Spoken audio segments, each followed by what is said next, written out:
Aduh, ternyata nggak bener ya info ini. Mana aku udah share link ke grup lagi. Ah, hapus aja deh. Semoga aja belum ada yang lihat. Kenapa sih? Pagi-pagi udah ribet. Ini nih, tadi aku share link berita ke grup tapi ternyata beritanya hoax. Kan jadi nggak enak. Makanya, kalau mau share berita, cari sumber yang bener dong. Jangan portal sembarangan. Kalau aku sih referensinya ini nih, rri.co.id. Infonya lengkap, ada berita update tentang Jakarta, Nusantara dan dunia. Dan yang terpenting, berita-beritanya dijamin bener dan bukan hoax. Apa tadi? rri.co.id? Wah, iya nih, lengkap ya infonya. Ada juga berita foto, video, infografis, dan bisa sambil streaming RRI juga. Wah, mantep sih ini. Pokoknya update berita tentang daerah kita yang benar alias anti-hoax ya di rri.co.id. rri.co.id, sumber terpercaya dan teraktual. Anda masih mendengarkan RRI Labuan Bajo, kanal informasi dan inspirasi. Selamat malam pendengar Pro 1 RRI Labuan Bajo dimanapun Anda berada. Terima kasih karena Anda masih memilih Pro 1 RRI Labuan Bajo sebagai teman untuk menemani aktivitas Anda malam ini. Dan pendengar, senang sekali saya Yulina Mul masih menemani Anda hingga saat ini dalam program Zona Edukasi RRI Labuan Bajo. Dan juga semoga malam Anda dalam keadaan sehat, penuh semangat, dan selalu diberikan kemudahan ya dalam setiap aktivitas. Nah pendengar, jantung merupakan organ vital yang bekerja tanpa henti sepanjang hidup kita. Namun seringkali kita baru menyadari pentingnya menjaga kesehatan jantung ketika muncul keluhan seperti sesak napas, mudah lelah, ataupun nyeri dada. Salah satu penyakit yang perlu kita waspadai adalah gagal jantung. Nah, kondisi ini ketika jantung tidak lagi mampu memompa darah secara optimal untuk memenuhi kebutuhan tubuh. Jika tidak dikenali dan juga ditangani sejak dini, kondisi ini dapat menurunkan kualitas hidup bahkan mengancam keselamatan seseorang. Lalu, apa sebenarnya gagal jantung dan siapa saja yang beresiko mengalaminya? Dan bagaimana cara mengenali gejala serta mencegahnya sejak dini? Untuk menjawab pertanyaan tersebut mendengar ataupun membahas lebih lanjut, kita telah terhubung bersama Dr. Rahima Ratna Juwita ya, yaitu dokter spesialis jantung dan juga spesialis pembuluh darah konsultan. Oke benar, langsung saja kita sapa. Selamat malam, dokter. Halo, selamat malam. Bagaimana kabarnya Anda malam ini, dokter? Baik, alhamdulillah. Terima Oke. kasih. Bagaimana aktivitas Anda hari ini, dokter? Lancar? Alhamdulillah lancar hari ini di rumah sakit. Tadi cukup banyak pasiennya. Oke, luar biasa sekali ya, dokter. Baik, dokter, terima kasih telah meluangkan waktunya untuk berbagi ilmu bersama pendengar RRI Labuan Bajo malam ini ya. Baik. Oke. Baik, dokter, terkait topik kita malam ini yaitu terkait gagal jantung ya. Dokter, banyak masyarakat yang mengira gagal jantung berarti jantung berhenti berdetak begitu. Sebenarnya apa itu gagal jantung dan juga mengapa masih banyak kesalahpahaman terkait penyakit ini, dokter? Ya, oke. Jadi penyakit gagal jantung itu di mana jantung kita itu kesulitan untuk memompa darah secara optimal ya ke seluruh tubuh karena Oke. sel-sel tubuh kita itu kan membutuhkan nutrisi dan oksigen, dan itu organ terpenting yang bisa menghantarkan darah yang berisi oksigen dan nutrisi itu adalah jantung. Jadi ketika jantung itu kesulitan untuk memompa darah, nah itu keadaan yang bisa kita sebut dengan gagal jantung nih. Nah di masyarakat itu seringkali agak rancu ya antara serangan jantung dan gagal jantung. Jadi oke. Jadi kalau serangan jantung itu dia lebih ke terjadi penyumbatan tiba-tiba ya, penyumbatan mendadak tiba-tiba di pembuluh darah jantung sehingga pasokan darah dari tubuh yang harus masuk ke jantung juga nih, itu juga terhambat. Nah, pada kenyataannya sih memang pasien-pasien dengan serangan jantung itu juga kadang disertai dengan kondisi gagal jantung, yaitu otomatis ya, karena ketika jantung itu kan organ ya, dia juga tetap butuh pasukan oksigen dan nutrisi dari darah juga. Nah, ketika pembuluh darah yang mengaliri jantung itu sendiri tersumbat, akhirnya terjadi juga gagal jantung di situ. Seringkali seperti itu. Oke. Ya, jadi memang dari gejala keluhannya sih bisa berhubungan begitu. Baik, dokter, mengapa gagal jantung menjadi salah satu penyakit yang perlu diwaspadai oleh masyarakat, dok? Ya, jadi memang kalau pasien dengan gagal jantung itu gejala pertamanya yang sering kali disampaikan ya, itu adalah kalau jalan sedikit dia ngos-ngosan. Bahkan Oke. jalan yang bukan mendaki ya, jalan yang masih mendatar aja, sekitar 5 meter gitu kadang dia bisa sudah ngos-ngosan. Atau ketika aktivitasnya berat sedikit dia ngos-ngosan, tidak seperti biasanya gitu. Nah, harus diwaspadai juga. Jadi gejala-gejala seperti itu kan kadang kita suka tertukar ya, kadang kita kayak ngerasa capek aja. Nah, mungkin saya capek sih gitu, tapi kalau misalnya aktivitas ringan aja dia sudah sesak, mungkin kita patut waspada apakah Oke, tanpa terjadi disadari gagal ya, jantung dokter di ya. situ. Betul. Oke, Jadi baik. memang gejalanya seperti itu seringnya. Oke, baik dokter. Apa gejala awal gagal jantung yang sering dianggap sepele, dokter, sehingga banyak pasien datang ketika kondisinya sudah cukup berat gitu? Nah, jadi itu tadi seperti yang sudah disampaikan. Jadi dia gampang lelah pasien ini. Gampang lelah ketika beraktivitas, naik tangga sedikit yang dulu biasanya biasa aja, sekarang kok makin berat ya. Makin sesak, kemudian tiba-tiba ada bengkak juga di kaki, itu sering sekali muncul.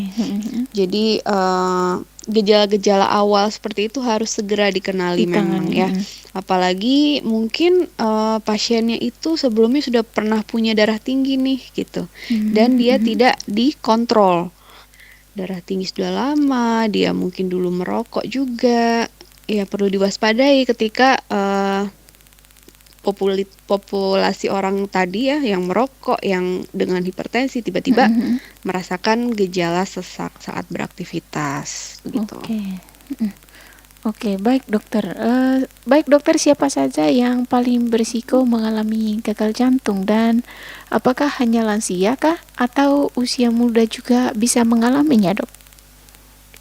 Ya, jadi memang seiring dengan bertambahnya usia, memang resiko itu semakin meningkat, apalagi jika disertai dengan riwayat merokok atau pasien-pasien dengan darah tinggi, diabetes, kolesterol tinggi, atau pasien-pasien yang memang sudah established dia punya penyakit jantung koroner. Pasien obesitas juga bisa. Nah, itu dia meningkatkan resiko terjadi suatu gagal jantung nih. Tapi pada usia muda itu juga belum tentu aman 100% ya. Jadi banyak juga penyakit jantung yang sering bermanifestasi pada usia muda. Seperti misalnya mungkin dia sejak lahir sudah punya penyakit jantung bawaan. Atau saat usia muda dia sempat mengalami infeksi katup jantung. Nah, kadang pasien itu tidak mengeluh apa-apa, baru nanti mungkin sekitar umur 20 tahunan, umur 30 kok cepat sesek. Nah, ternyata memang pas kita periksa, oh jantungnya sudah terjadi pembengkakan. Jadi pada usia muda pun bisa terjadi gagal jantung dengan kondisi-kondisi seperti tadi. Oke. Gitu. Jadi kadang dokter, gagal jantung ini terjadi karena faktor gen begitu ya, atau bagaimana, dok? Sebenarnya bukan secara langsung dari faktor genetik ya, akan tetapi manifestasi dari penyakit jantung yang misalnya penyakit jantung bawaan yang mungkin ada perubahan mutasi gen pada saat proses kehamilan atau bahkan mungkin keturunan juga bisa. Nah, itu akan bermanifestasi dengan gejala-gejala gagal jantung karena memang secara struktur jantungnya itu sudah ada masalah begitu, sehingga dia juga menghambat kerja pompa jantung itu, sehingga terjadilah gejala-gejala gagal jantung. Jadi gagal jantung tuh suatu spektrum ya Kak. Jadi dia memang dari berbagai macam penyakit jantung itu akan bermanifestasi ke gagal jantung itu sendiri begitu. Oke, baik dokter. Mm-mm. Baik dokter, jika seseorang sudah diagnosis gagal jantung nih, apakah penyakit ini bisa disembuhkan atau hanya dapat dikendalikan, dokter? Oke, jadi tergantung penyebab dasarnya ya gitu. Jadi ketika penyebab dasarnya itu teratasi, misal pada pasien-pasien dengan kelainan katup jantung nih misalnya. Pasien dengan kelainan katup jantung dan katup jantungnya itu dilakukan operasi secara dini ya, maksudnya secara tepat waktu, itu bisa berkurang dan bahkan bisa sembuh total nih gitu. Untuk kalau misalnya jantungnya itu masih dalam ukuran yang cukup normal ya, belum yang bengkak sekali, itu dia bisa kembali seperti normal fungsi pompa jantungnya. Akan tetapi hampir 80%, 90% memang penyakit gagal jantung itu adalah penyakit kronis. Oke. Kronis itu artinya dia akan menetap. Bukan yang bisa sembuh total seperti itu, tapi bisa kita kendalikan. Jadi kita kendalikan dengan perubahan pola hidup yang baik, kemudian tentu saja obat-obatan yang harus rutin dikonsumsi. Itu dia akan meringankan gejala yang sudah ada. Gitu. Bahkan pasien juga tetap bisa beraktivitas seperti biasa, quality of life-nya juga tidak terganggu. Jadi memang perlu pengendalian yang sangat ketat kalau Oke. misalnya pasien ini sudah terdiagnosa dengan gagal jantung, Gagal jantung. seperti itu. Baik dokter, kapan seseorang harus sering memeriksakan diri ke dokter agar gagal jantung tidak terlambat ditangani? Baik, mengingat gagal jantung ini bisa terjadi pada hampir seluruh kalangan usia ya. Jadi memang ketika ada keluhan seperti aktivitas terasa sesak gitu ya, jadi jalan sedikit dia sesak, mendaki dia sesak, dan sesaknya itu dirasa tidak biasa gitu ya, tidak seperti sesak kayak gimana sih Kak, kalau kita mendaki kan normalnya memang kita pasti ngos-ngosan ya Betul, gitu. Kak. Cuman tapi kalau sudah dengan kondisi gagal jantung, dia akan lebih sesak lagi Sesak, gitu. Jadi terasa intensitas beratnya itu berbeda.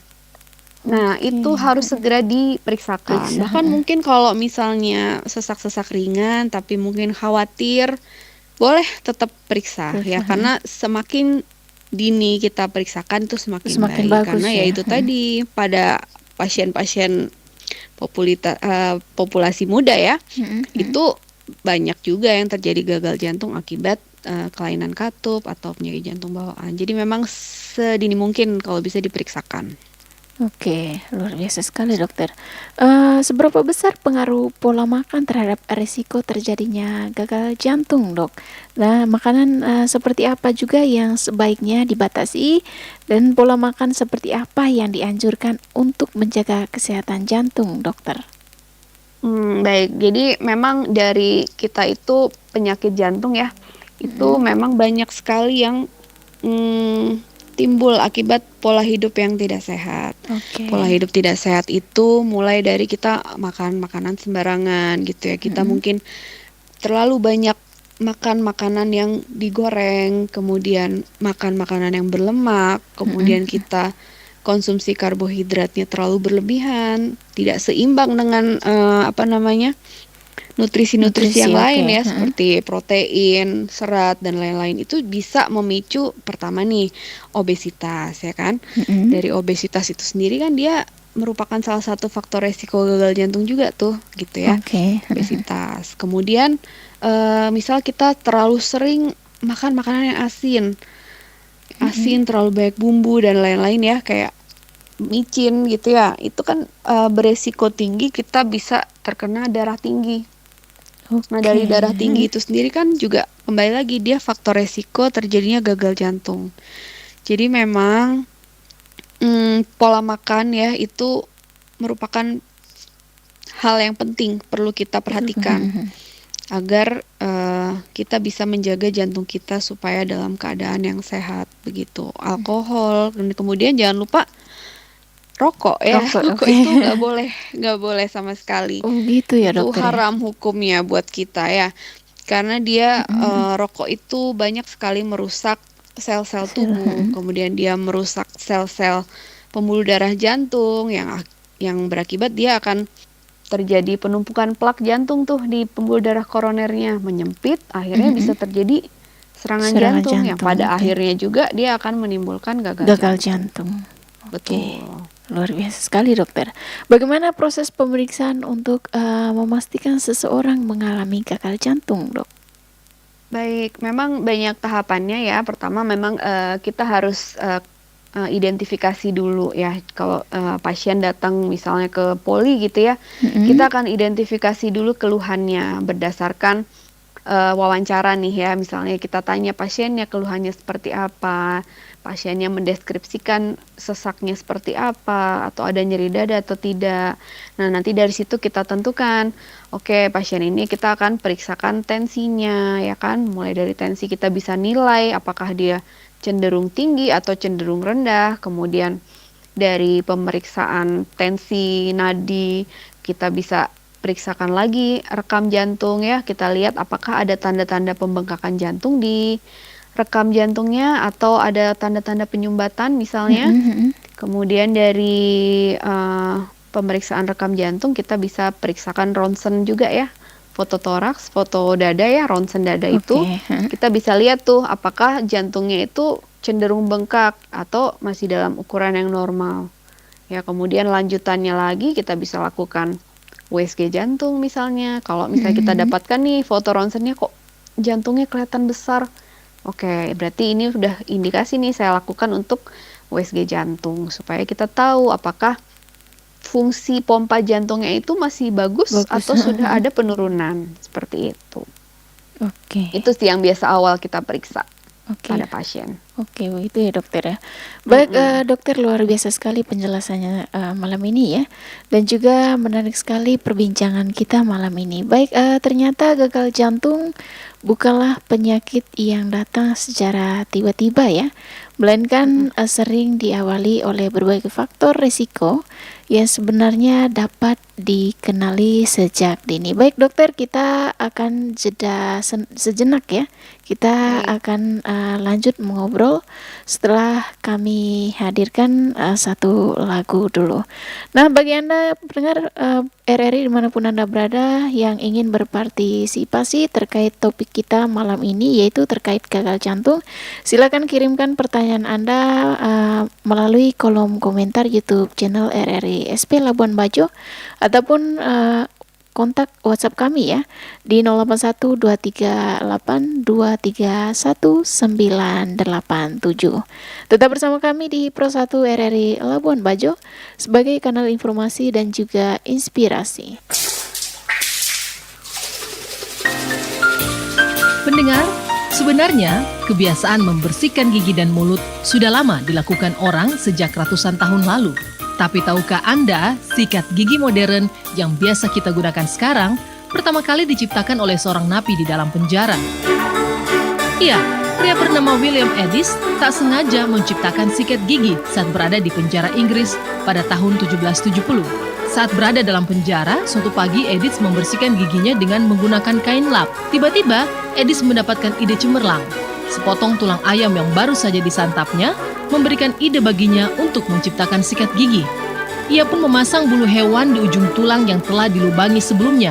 Bulu hewan tersebut ditempel dengan menggunakan lem. Jadilah penemuan sikat gigi sederhana pada saat itu. Setelah dibebaskan dari penjara, Edis mulai menjalankan bisnis pembuatan sikat gigi. Ternyata, sikat gigi buatannya laris manis. Ia pun menjadi kaya raya dengan bisnis sikat giginya tersebut. William Edis tercatat sebagai orang pertama yang menciptakan sikat gigi dalam jumlah yang banyak pada tahun 1780. Edis juga mampu mempekerjakan banyak orang di perusahaan miliknya.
Kita Indonesia, sesungguhnya langit aspirasi bangsa.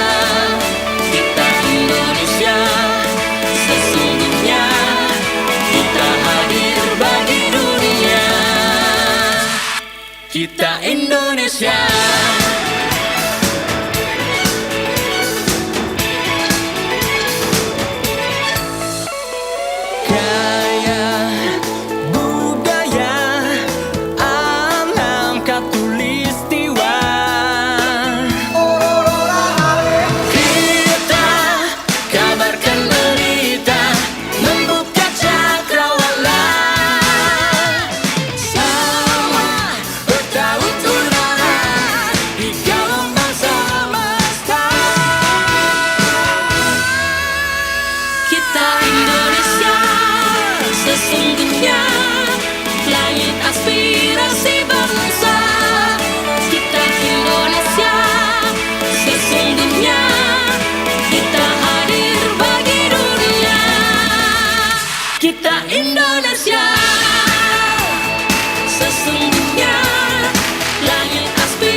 Kawasan Jalan Sernaru, Anda mendengarkan RRI SP Labuan Bajo, kanal informasi dan inspirasi.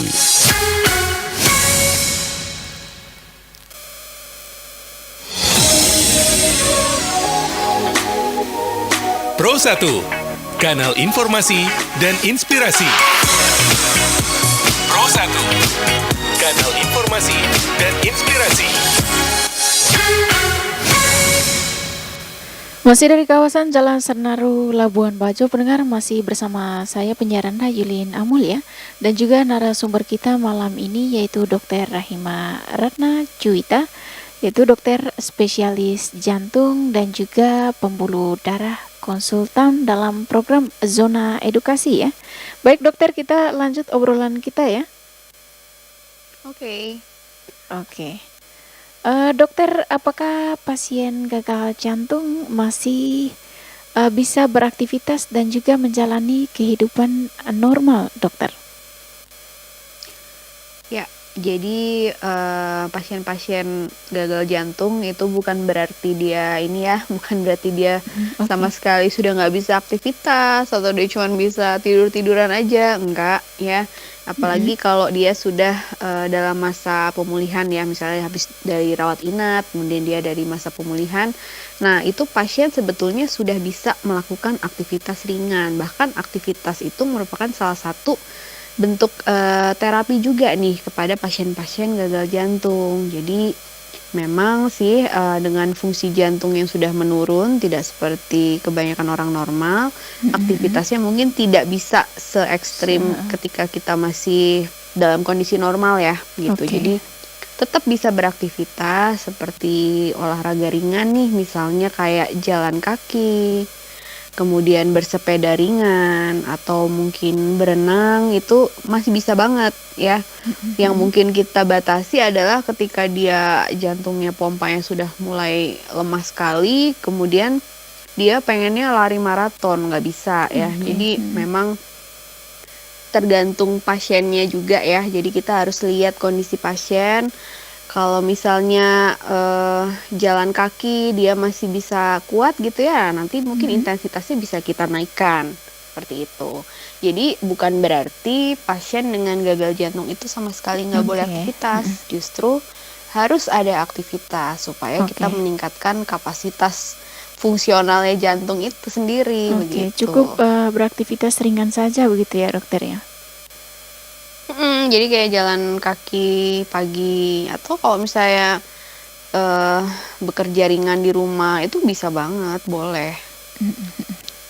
Baik dokter, selain obat-obatan, perubahan gaya hidup seperti apa yang paling penting dilakukan oleh pasien yang sudah mengalami gagal jantung gitu loh? Baik, untuk pasien-pasien yang memang dia sudah terdiagnosa ya dengan gagal jantung, tentunya dia harus perhatikan pola makan ya. Walaupun yang paling penting itu kita perhatikan pola makan tuh sebenarnya sebelum sakit ya. Oke, Sebelum sakit karena sifatnya mencegah selalu lebih baik daripada mengobati. Tapi pada pasien yang memang sudah terdiagnosa dengan gagal jantung, itu pasien harus jaga pola makannya. Jadi makan dengan gizi yang seimbang tentunya ya.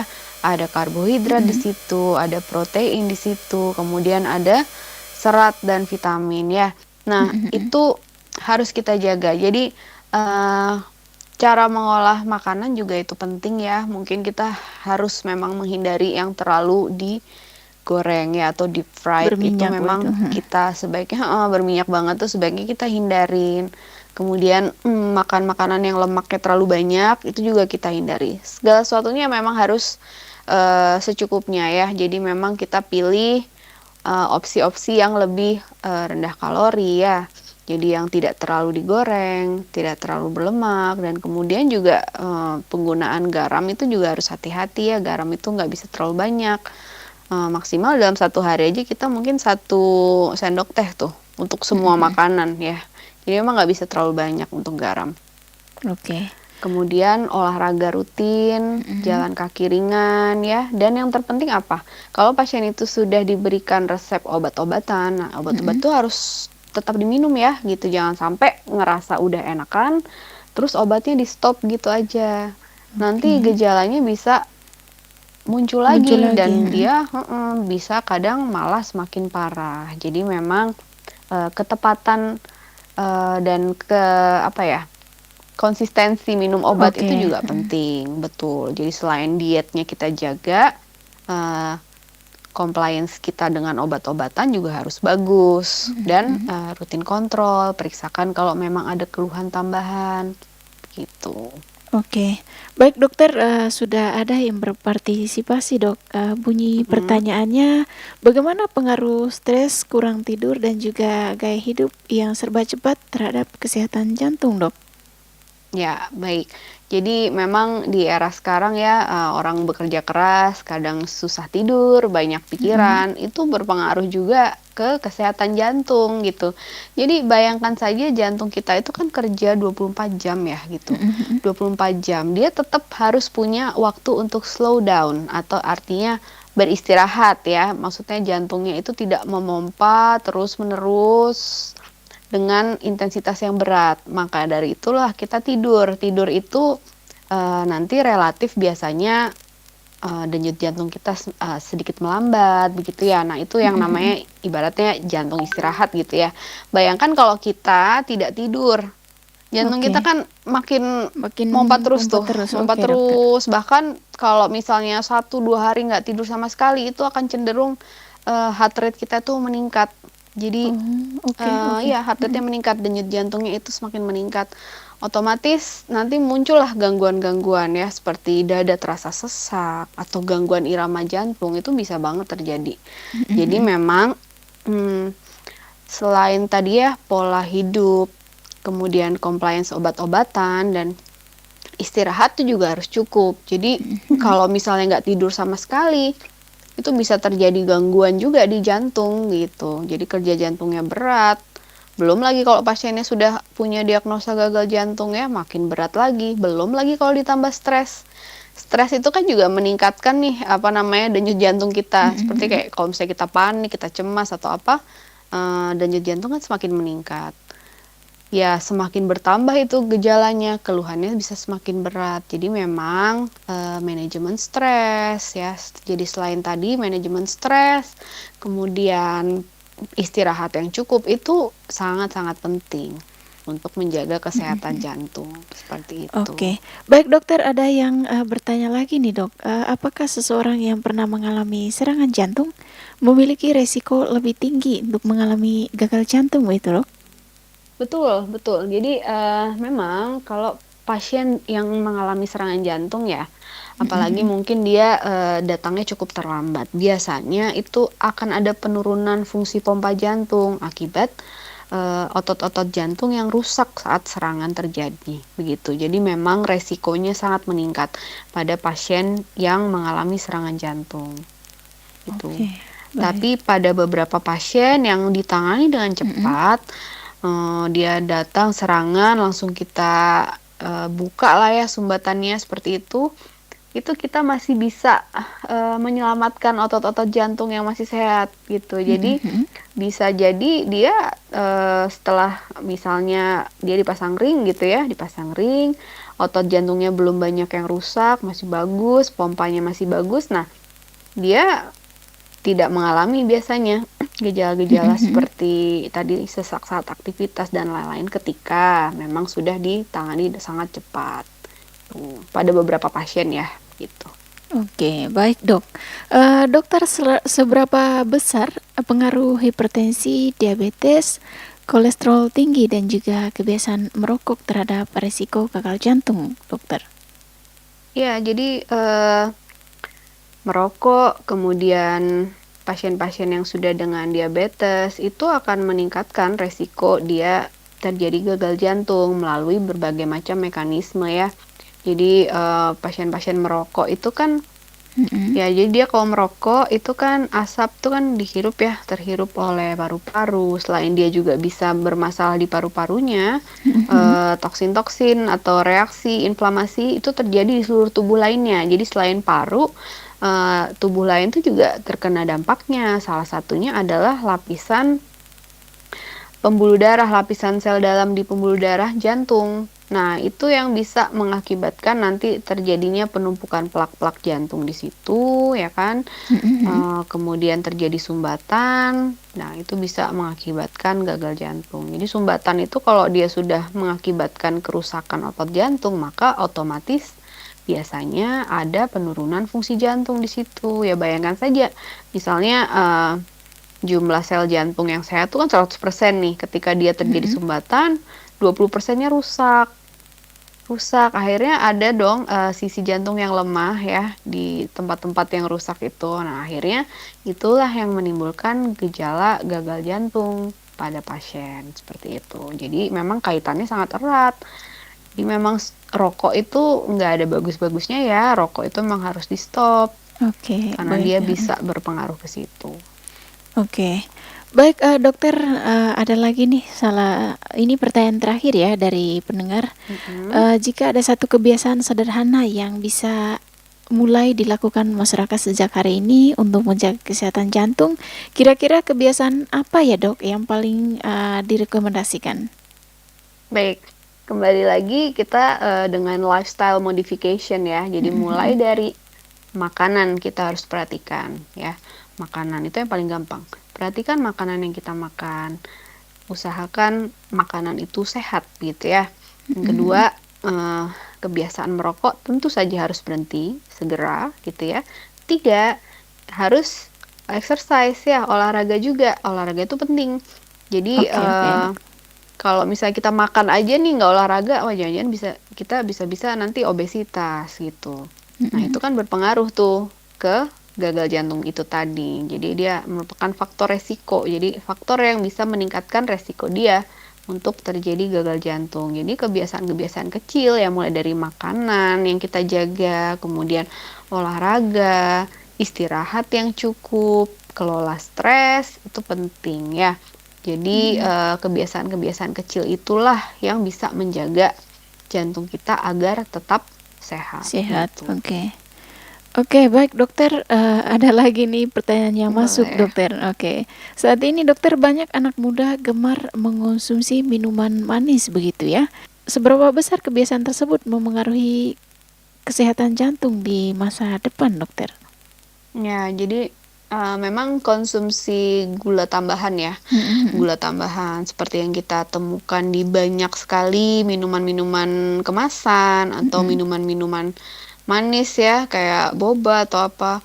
Nah, itu dia kalau dikonsumsi jangka panjang tentu saja tidak bagus ya, karena kan meningkatkan resiko diabetes juga ya. Oke. Sedangkan diabetes sendiri kembali lagi tadi yang saya sudah sampaikan, diabetes juga merupakan salah satu faktor resiko terjadinya suatu gagal Gagal jantung jantung.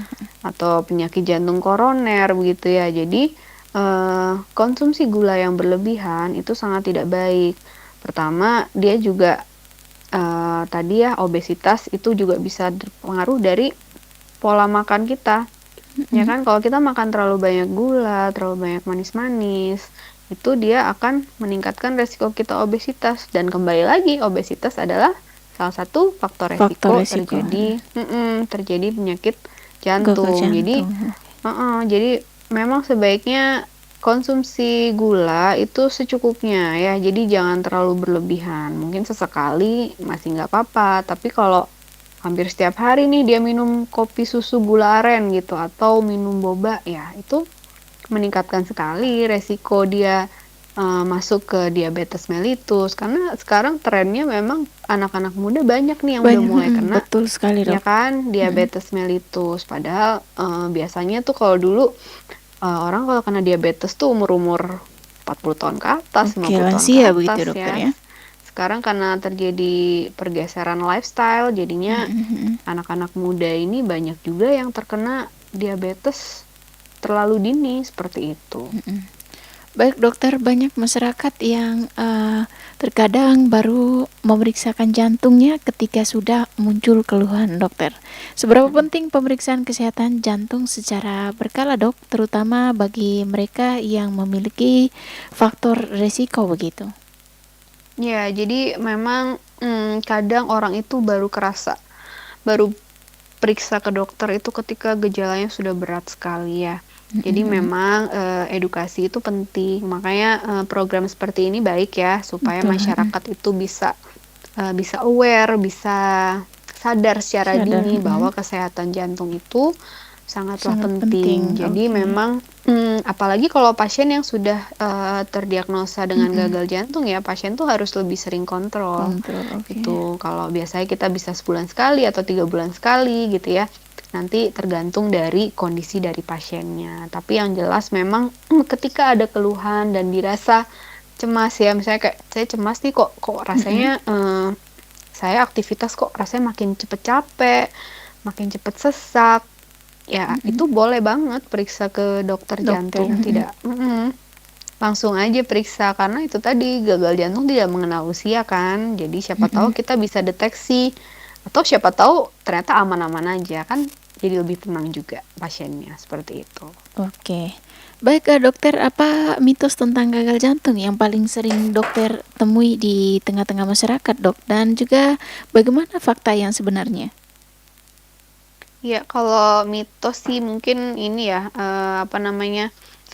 orang mendengar gagal jantung itu berarti kayak, waduh jantungnya udah berhenti total gitu ya, enggak sih gitu. Jadi gagal jantung itu intinya jantungnya lebih lemah dari sebelumnya ya. Jadi untuk memompanya sudah tidak seoptimal orang normal dan itu memang banyak derajatnya. Ada yang udah parah banget, ada yang masih awal-awal gitu ya. Kemudian paling mitosnya gagal jantung tuh mungkin orang tua aja kali yang kena gitu. Padahal pada usia muda itu juga bisa ya, walaupun memang secara angka dia lebih jarang daripada pada usia lanjut ya. Tapi tetap kita harus periksakan ketika teman-teman mengalami keluhan-keluhan yang seperti dijabarkan tadi. Jadi memang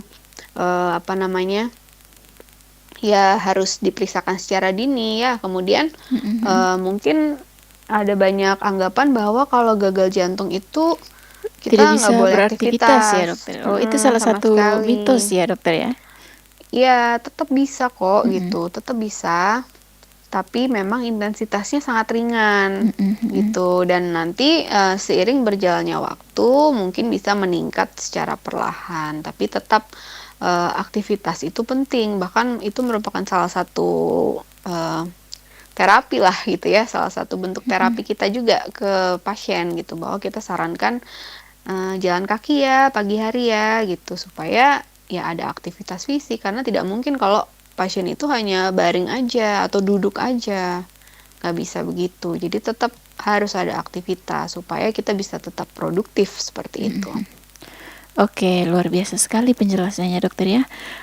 Dok, sebagai penutup, jika malam ini hanya ada satu pesan yang benar-benar ingin dokter titipkan kepada masyarakat di luar sana ya, tentang gagal jantung begitu. Pesan apa yang paling penting untuk diingat begitu dok? Paling penting tetap ya, jangan sampai kita itu menunggu muncul gejala ya. Ketika kita sudah tahu nih gimana cara untuk menjaga jantung kita tetap sehat. Nah, itu dilakukan seperti menjaga pola makan, ya, rutin berolahraga, jangan merokok gitu ya. Kemudian yang sudah punya tekanan darah tinggi atau punya gula darah gitu ya, diabetes, itu harus rutin berobat gitu ya. Konsumsi obat-obatan yang rutin seperti itu. Kemudian kita lakukan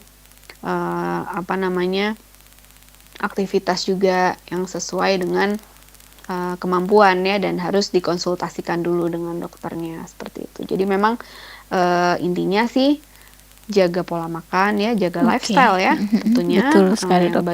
Bagi yang masih sehat nih, jaga lifestyle-nya, jangan sampai jantung kita bermasalah ke depannya, karena jantung itu investasi masa depan ya. Jadi dijaga, dirawat sejak dini seperti itu. Oke, luar biasa sekali dok. Baik dokter, terima kasih ya. Semoga pesan tersebut menjadi pengingat bagi kita semua bahwa menjaga kesehatan jantung harus dimulai sejak sekarang, bukan setelah muncul penyakit gitu ya. Betul sekali. Terima kasih. Oke, baik pendengar RRI dimanapun Anda berada, dari perbincangan kita malam ini, kita bisa belajar bahwa gagal jantung bukanlah kondisi yang terjadi secara mendadak tanpa sebab ya. Dan penyakit ini umumnya berkembang akibat dari berbagai faktor resiko yang sebenarnya dapat kita kenali dan juga dikendalikan sejak dini. Dan kita juga memahami bahwa gejala seperti sesak nafas, mudah lelah, bengkak pada kaki, atau jantung berdebar bukanlah keluhan yang bukan ataupun tidak boleh diabaikan gitu ya. Dan semakin cepat seseorang memeriksakan diri dan mendapatkan penanganan yang tepat, semakin besar pula peluang untuk mempertahankan kualitas hidup yang baik. Dan menjaga kesehatan jantung bukan hanya menjadi tanggung jawab tenaga medis ya, tetapi tanggung jawab kita semua. Mulailah dengan menerapkan pola makan bergizi seimbang, rutin berolahraga, mengendalikan tekanan darah, gula darah, dan juga kolesterol, berhenti merokok, serta melakukan pemeriksaan kesehatan secara berkala gitu. Baik pendengar, itulah perbincangan kita malam ini dalam program Zona Edukasi yang bertajuk Kenali Gagal Jantung Sejak Dini ya, jangan tunggu sampai terlambat. Baik dok, terima kasih atas ilmu, edukasi, dan informasi yang sangat bermanfaat untuk pendengar RRI dan juga kita semua ya dok. Terima kasih. Oke, semoga membantu. Semoga dokter selalu sehat dan juga sukses ya dokter dalam karirnya. Ya, sama-sama ya. Terima kasih. Oke. Baik pendengar RRI dimanapun Anda berada, itulah perbincangan kita terkait gagal jantung malam ini ya. Semoga apa yang sudah kita bagikan malam ini dapat bermanfaat dan juga menambah wawasan Anda. Saya Ilin Amul dan juga Dr. Rahim pamit undur diri dari program Zona Edukasi. Selamat malam, salam sehat.